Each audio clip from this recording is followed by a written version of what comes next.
Hey everybody, GCurse here. I hope you're all having a great night. It is for not Friday, it's Saturday, April 6th, 2019.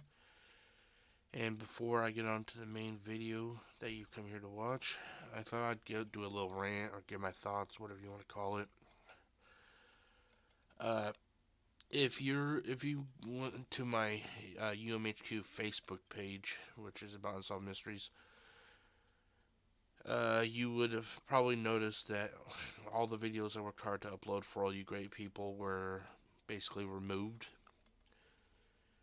And I left a pretty harsh message why, but to those who don't know what happened, I think I'll, let everybody know.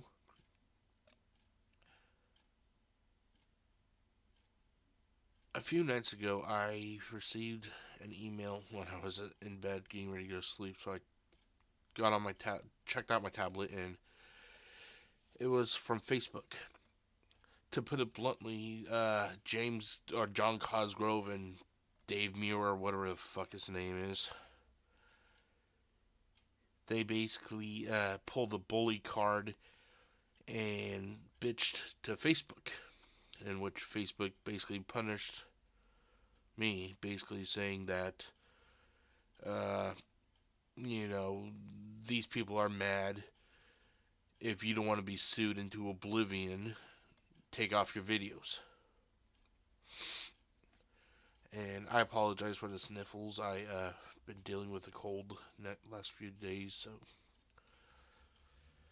But I am a very modest person. I am an 8 to 5 worker. I even work even longer days sometimes. I do not have the ability to get a multi-million-dollar lawyer and fight this. So they took off the videos. What upsets me is that Facebook claims that they're all about the people, that they care about their consumers.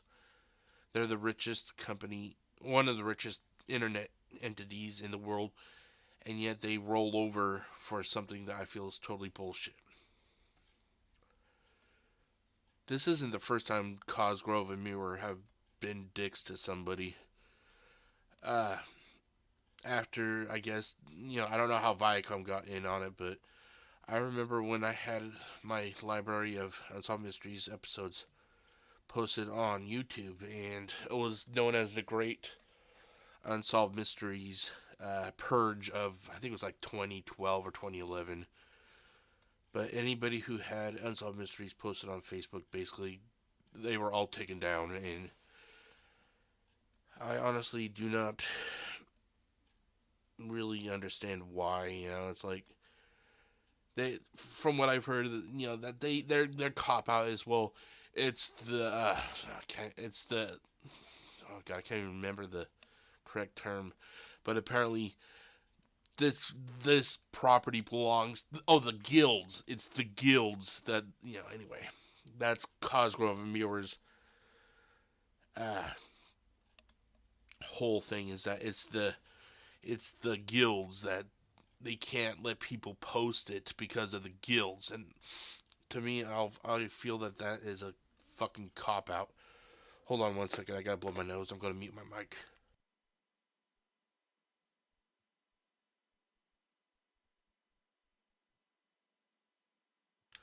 Sorry about that. I didn't think you guys would want to hear me blow my nose. But yeah, that's a cop out. I do not believe that shit at all. Uh, Basically, what it is that Cosgrove and Muir wants more fucking money. And the question, I have to ask, when is enough enough? Do you really think now? If they want money, okay, they should get some money. Shouldn't the money go to the actors who played in those cases? Shouldn't it go to the families who put their faces on those videos for them? No, all the money would go straight to Cosgrove and Muir, and that's bullshit. Uh, I will say it now, and I'll, like I said it back in 2011 and 2012 when I had the videos taken off my YouTube channel before. I never wanted to. My entire intent was not to make any money from these. I just wanted to get the cases out there because there are still cases that are unsolved. And at that point, how would a case get unsolved or solved, I should say, sorry, if nobody knows about it? The only way that anybody would ever know of these fucking cases is that, from myth, because Cosgrove and Muir has a stick up their ass that they'd rather keep the videos in some warehouse where no one could ever see them instead of letting, loyal fans of Unsolved Mysteries try to post these cases and get the word out. That was my intent all along, was just to get the word out for these cases, these mysteries. And Cosgrove and Muir, they make it about money. There are so many unsolved mysteries cases that are still unsolved, but as long as Cosgrove and Muir don't get their money, then fuck it. We don't care about them, Give us money. And it's just a fucking... It's a joke. But yeah, monetary gain was not my intent when I posted those videos. I just wanted people to learn, and I guess that's, because of shit now. It's the only way you can watch Unsolved Mysteries is either, uh, you know, bullshit compilation like what they have on Pluto TV. And somebody actually posted, well, you can go and watch Unsolved Mysteries on Pluto for free. Yes, you can watch it on Pluto for free, but there's a catch. There's actually two things. Number one, it's not the complete series. They left out so much out of that lineup. It's a joke. It's like how they left so much out of Unsolved Mysteries that was on Amazon, and the joke that's on Hulu.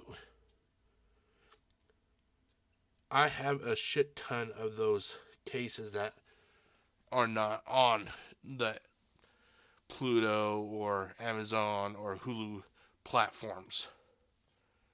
The other thing is Cosgrove and Muir actually still make money off of Pluto because they put ads in those videos. The only way you can watch Unsolved Mysteries, unless, well, they even get paid for Amazon, so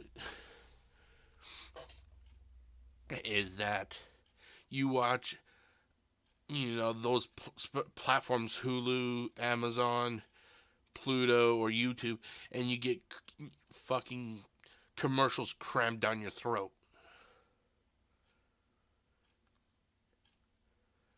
When is enough enough? The money is not going to the people who worked to make that show good. It goes to the people who fucking sits behind a desk and dictated what the hard workers were supposed to do. Oh god, I can't remember that case or the name. Maybe it's Donnie or whatever. The one about the boy who wanted to try to stop that person from exposing himself to children, who was shot and killed in his family's garage.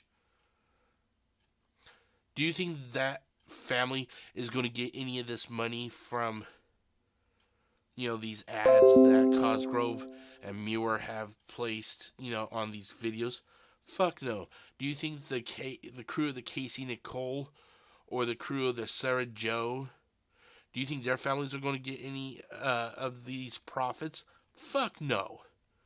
It goes to two greedy old fucks who have to always have it their way.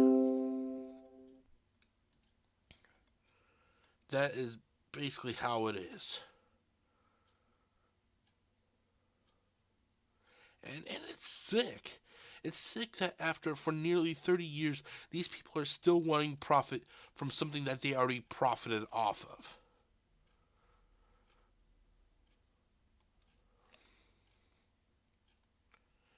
It really makes me just want to give up and say fuck it. Like, you can't a hobby that you're not even wanting to make money off of is constantly controlled by the rich, and like it's bullshit. Especially when you don't want to, you're not doing this for profit. You're just trying to do it for an altruistic reason. I still think that 99% of these cases can be solved, except the bullshit cases like the Bigfoot and the Yeti, things that we know don't exist. But the case of the Sarah Joe or the Casey Nicole or this God that I think it's the Santa Cruz or however you pronounce it, the bowling alley massacre. There are still cases that can be solved, but we'll never know unless you pay Cosgrove and Muir more money just to watch a show that's over 30 years old.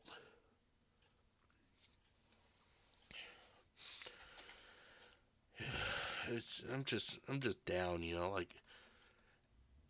I was really not even sure if I was going to make this video or any more of these commentary videos because every time now that I think about Unsolved Mysteries, it gets upsetting because it takes time to try to restore these videos and get them in pristine condition and to get them uploaded. Even and then the upload for me was horrendous because upload speeds where I live is bad, so it takes like 2 hours to upload one video, and that's 2 hours out of my life I could have been doing things with my family. Instead, I was trying to give you guys, something that you all could watch and try to, think about and even share memories with your family. Look at your kids, say, "Hey, kids, this is what we used to watch back in the '80s and '90s." Where now it's all scripted and bullshit reality shows. We used to actually have something that was, you know, it may have been B grade actors, but it was at least entertaining and thought provoking.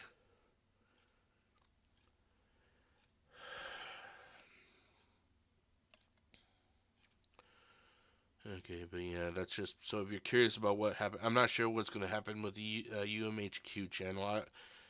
I had that channel was or that page on Facebook. That's when that was like a link page when I was originally posting Unsolved Mysteries on YouTube back in 2011, 2012. So I may just use it as a repository for these commentary videos, or I may try something else. If I do, I don't know what. It's gonna be it's clear as shit that no matter what I tried Cosgrove and Muir will always be there to just say fuck you, we want our money. I'm like fuck the people, and it's depressing, and it's to the point I'm basically thinking that I don't have to do this. Like I don't have to take time out of my life if I'm just gonna get shitted on for it.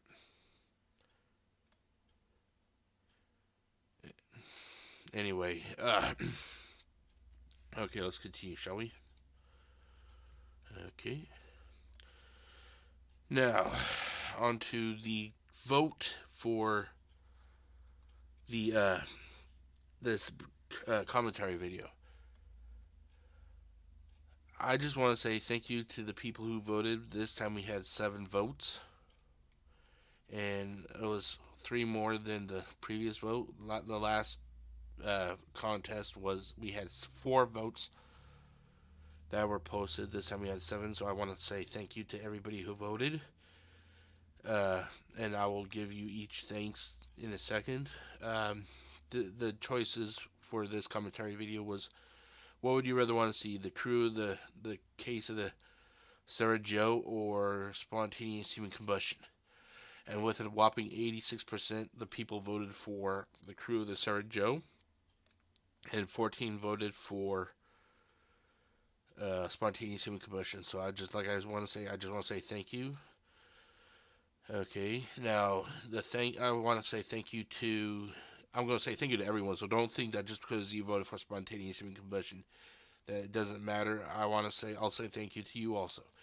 So I want to say thank you to Jerry LC, Josh Stewer. I'm sorry if I butcher your name.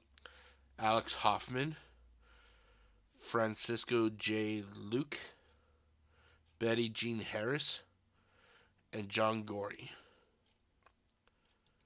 For the case of spontaneous human combustion, I want to say thank you to Daryl Nguyen. I'm sorry, I really apologize for butchering your name, but so thank you to everybody who who voted. Now let me get the video going here. Let's see here. There we go.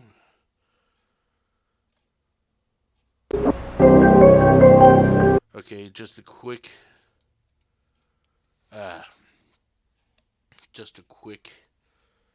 introduction, little information session. Even though it says that on this it says Shrimp Boat Crew, that was just my title for it. I didn't know what the name of it was when I recorded it originally back in 20 whenever it was. But this is the crew of the Sarah Joe, which was a shrimp boat, if I remember correctly. Based out of Honolulu, I think it was. The Hawaiian Islands, I believe. Anyway, this is another one of those, cases about a missing crew. This actually has a ominous outcome, or I don't want to say outcome, but the ending has an ominous ending,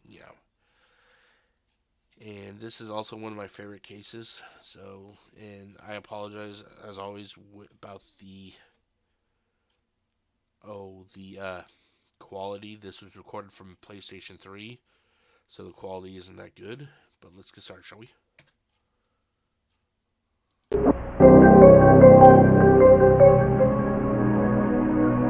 August 1986. In the small fishing community of Crescent City, Northern California. Okay, I apologize. I thought it was Honolulu. I don't know why I thought Honolulu, because I swear that it was Honolulu. Because if I remember correctly, I thought that the boat left and like a guy tried to warn them that there was a storm coming in. Maybe I'm thinking of a different one. Anyway, okay, let's continue on. The summer was ending. Shrimp boat captain Red Dixon's 3 sons would soon be back in school, and there was only time for them to go on one last fishing trip with their father. They sure are. When Red arrived at his former wife Pamela's house, his boys looked forward to 4 days at sea. So you decided kids can come with us? Okay, I said this before with the Casey Nicole. I will admit, I always had a dream of being a fisherman, going out onto the ocean and just fishing, but things, always, life takes a turn that you don't expect, so, I kind of try to, I would like to live vicariously through these kind of cases and just imagine what it was like being a fisherman. Let them go, Mom. Well, I guess. Go get your things packed. So now you'll have them back by Saturday because you're just going to fish out front, right? Yeah, we're just going to be closed from 2 or 3 days. I often think about when they took off from the house. I remember our worries, especially Caleb, because he was only 6 years old. All your clothes, just leave some here. Okay, now you remember to be very careful, okay? And don't go out on the back deck by yourself. It was very lighthearted that morning. We're all saying goodbye, we'll see you in a couple of days. Bye, boys. They were so excited about getting to go with Dad. I mean, it was really a treat for them. Can you imagine what the mother must have thought, like, knowing that this was, like, the last time she'd ever see her kids, that, she would stand on the porch watching them as they all walked off to the vehicle that their father would drive off, and, I'm pretty sure, I always think about what ifs, and that tends to be my major flaw, is that I always think about what ifs, in which makes me, it leads me to think of the worst case scenarios, But I'm wondering, what if the mother knew what would have happened? Would she have done something different? I don't hold the mother guilty at all. She, she did, she was letting her children do what they love doing. So I don't, I feel bad for the mom because she lost her kids. but I don't hold it against her that she let them go fishing. I just wonder if she knew now what she knew then, or if she knew then what she knows now. Sorry, would she have done anything different? But as the car disappeared around the corner, I had this real fearful feeling, overcome me. And at the time, I was questioning it, and I thought, well, it's because this is the first time that I've allowed Caleb to go alone on the boat in there, with him. Red was captain of a 20-year-old shrimp boat named the Liebling. Okay, why did I name it Sarah Joe? I thought this was a Sarah Joe. Okay, Okay, so this was the Liebling, not the Sarah Joe. I apologize. I will have to find the actual Sarah Joe case. That may be a special for later because of this mistake. I will do another special when I can locate that in my library of videos. Besides Red, it was crewed by Mike Gurgen, an experienced shrimper. On this trip, Red's boys, 18-year-old Rusty, 14-year-old Jason, and 6-year-old Caleb, were accompanied by the Springer Spaniel. Everyone on board looked forward to an enjoyable time at sea. The Liebling left the harbor in Crescent City at dawn and headed north to fish off Cape Blanco, Oregon, accompanied by 2 other boats. The sea was unusually calm. The elements seemed to be cooperating to ensure an uneventful voyage. Now, this is actually the way I saw it when I recorded it off of the PlayStation 3. So I can't really tell if this was fog or not. If it was fog, can you imagine how eerie that is? You're out on the ocean and there's just fog everywhere and you can't see anything. Oh, that would be very disconcerting. That would just drive me nuts. But the elements can be deceptive. Sometime during the night of August 27, 1986, the Liebling disappeared. Although they had radio equipment on board, no distress signals were broadcast. She was simply there one moment, gone the next. In the 2 years since her disappearance, no evidence has surfaced to explain the Liebling's fate. The family and friends of those on board have no idea what happened to their loved ones. Somehow not knowing is the worst part of all. On the morning of August 27th, when the Liebling didn't answer radio calls, a visual search was conducted. Strangely, the vessel was nowhere to be found. By 10 a.m., the Coast Guard had been brought in. They found no evidence that the Liebling had sunk. It really amazes me that for as much of this planet that we know about... Hold on, I gotta sneeze. Sorry about that. As much as we know about this planet, it's amazing that we can still lose people and stuff, This planet's been explored so much, and people still disappear. It's weird, A boat like the Liebling sinks if it has 5,000 to 17,000 gallons of diesel fuel on it. You can see that slick for miles on the water, and there was no slick, there was no oil leakage, there was no debris from the boat like wooden boxes, net floats, or anything that we could find. And there was a shore search that went on, there was an air search that went on, and a sea search that went on. Okay, now that's like I said, I was expecting the Sarah Joe, so this is kind of throwing me off a little bit. But if there was no sign on the water that the boat, I don't want to sound cliche, but I'm wondering if UFO somehow got them, because you'd expect, especially by now, because it's been God, I'll take a look on the wiki after this video's done, but it has to be at least 30 years. You would think that something would have shown up by now. A hull, some floating debris, something that would have indicated the Liebling, and nothing. So it really makes you wonder if they were somehow abducted. We found no evidence that the Liebling actually sank. And so it came to mind that quite possibly that Red Dixon had decided to go back to Colombia and take the boys with him. The For the last year and a half, Red had been living and fishing in Colombia and had recently remarried. He was planning to start a second family there. Could Red have taken the Liebling and his 3 sons to South America? I really don't feel like this was the possibility because he was more than welcome to come and visit the kids or, take them with him anytime he wanted. I tend to side with the mother on this. I don't think the father took his kids. They seem to have a pretty amicable relationship, even though that they were divorced.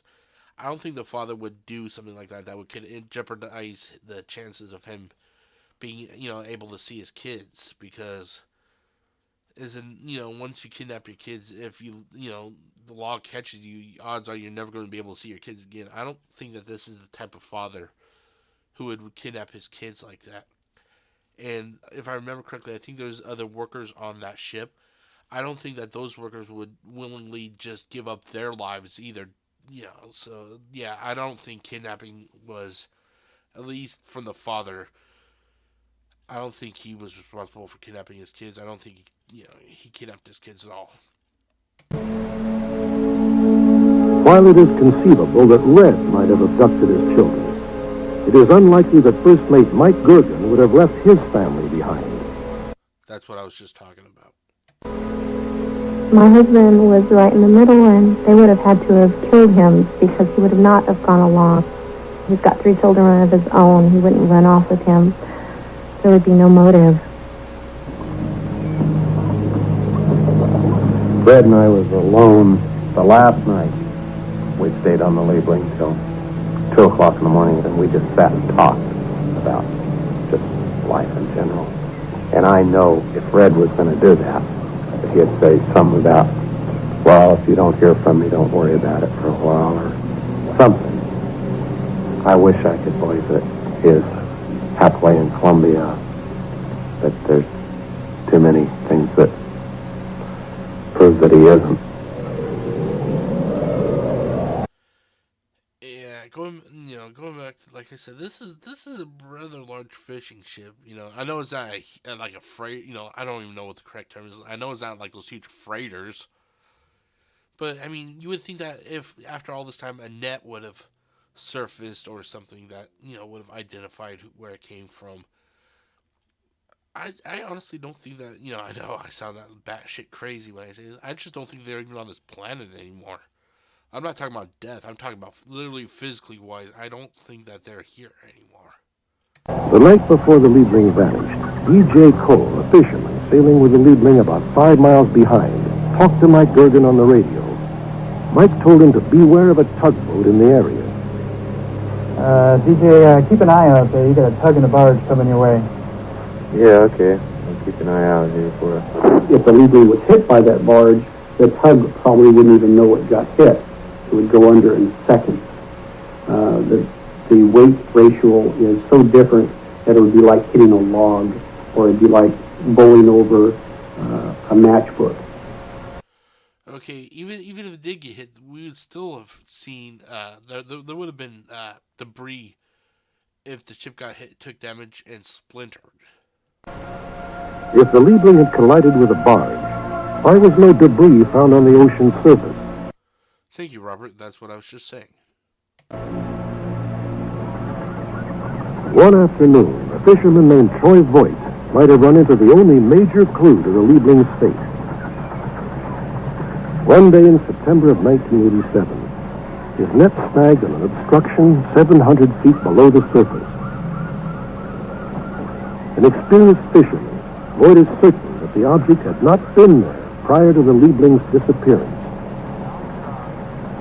They went back to the spot later, and this time took a video camera along.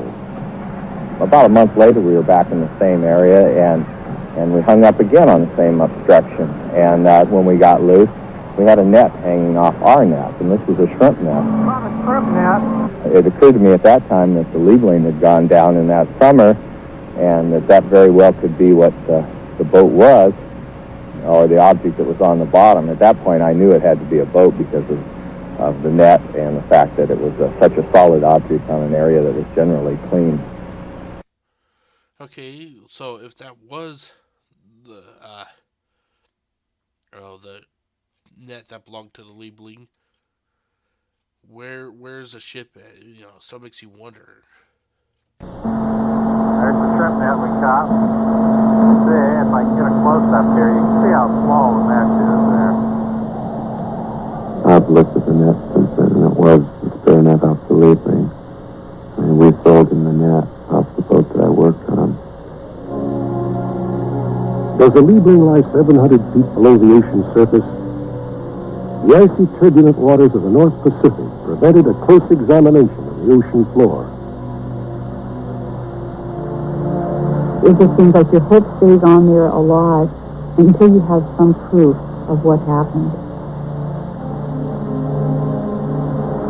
The sea almost seems to be willfully hiding the real story about what happened to the Liebling on that August night. Until it decides to give up its secret, then the last voyage of the Liebling will remain a story with no ending.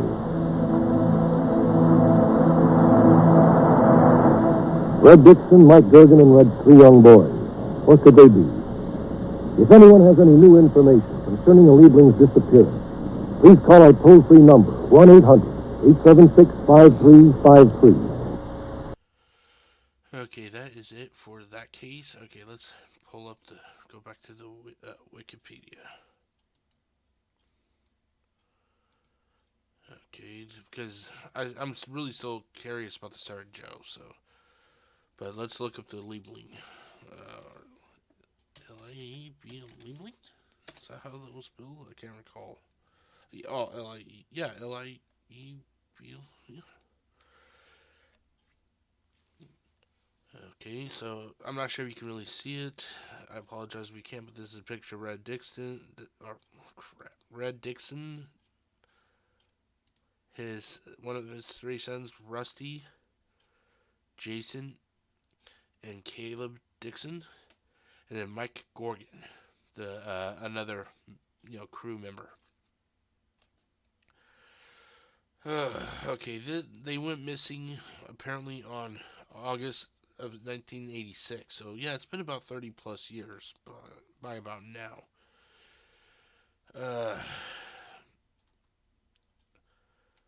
Okay, here's the results. It's unsolved. Red's family members positively identified the fishing net found in 1987 as coming from the Liebling. Okay, that I question. How can you tell if it? I'm not a fisherman, so I don't know. But how can you tell if what ship, what net comes from? I mean, is there like markers or something that? Because they said that they, the one friend of Red's said that he sold them that net. So how do we even know that the net came from the Liebling? I hope it did. That way it gives an idea of what the fate could be. But is there normally a way that fishermen can tell what net comes from what ship? Is there like a marking on the net or whatnot? I've always been kind of curious about that. They are convinced that the Liebling sunk and that all on board perished. They believe that the boat is located where the fishing net was found. They hope to raise money to have an underwater camera or similar underwater vehicle try and locate the boat on the ocean floor. I'm amazed that there's been no more of an update because it's been, 87, 97, 97. It's been 20 or 32 years, roughly, since this case happened. You would think that they would have been able to raise the money by now to have the bottom of the ocean floor in that area searched. But yeah, it's sad, because who knows what could have happened to these people if they never disappeared. By now, the 3 sons of Red Dixon, they would have had their own families. Who knows? It could have been another generation of fishermen or 2 generations of fishermen by this point. It's really odd to have an entire generation of people just up and disappear. Let's see. An extra side note was that this case originally ran on the January 18th, 1989 episode. So, less than 2 years later, this case was on TV. But so that was the case of which I misinterpreted or missed.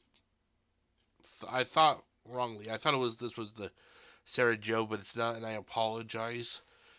Uh, I will look for that case, the Sarah Joe case, and I will definitely try to make a special as soon as I can find it, and it'll just be posted, and I will let everybody on both YouTube and the UMHQ Facebook page know as soon as I can that that it's been posted.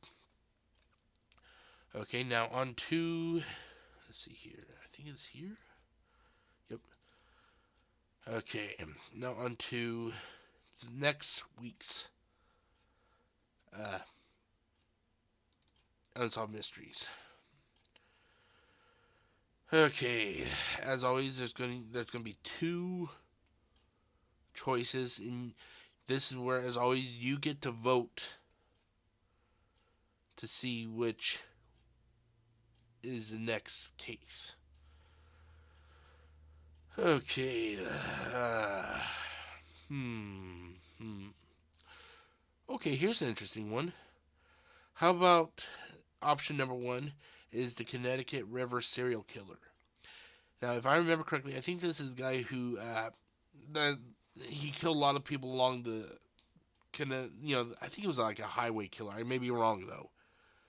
But if this is the case, I remember he attacked a woman at one hot summer night after she went to a county fair, if I remember correctly. She stopped over at like a truck stop or rest stop of some sort, and she got a can of soda. She was drinking it. He walked up to her, basically pulled her out of her vehicle or whatnot, and he brutally attacked her. I think this is that case. So option number 1 is Connecticut River serial killer case. Or, let's see, what do we have next? What do we have next?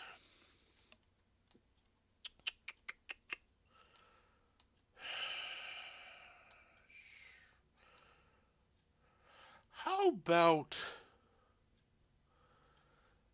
a unique case involving two priests? This is a dual case. The first one is the the case of Father Ronaldo Rivera, who was murdered, and the other priest being Father John Kerrigan, who is missing. I can't really remember what each the specifics about this case, but basically it's like I said, two priests have been murdered. One is murdered and the other is missing, and we will find out more about it if you select this one. So those are the two cases. Like I said, option number 1 is, let's go back to it. Investigations. The Connecticut River serial killer, and the other is the incidences involving the murder of Father Ronaldo Rivera and the Father John Kerrigan, who is missing. Okay, so I will post this video quickly on YouTube, or as soon as I can on YouTube, and I will start the next poll on UMHQ. And I just want to say thank you to everybody who has been voting, and until next time, everybody, take it easy. Have watch out for yourself, watch out for your loved ones, and peace out.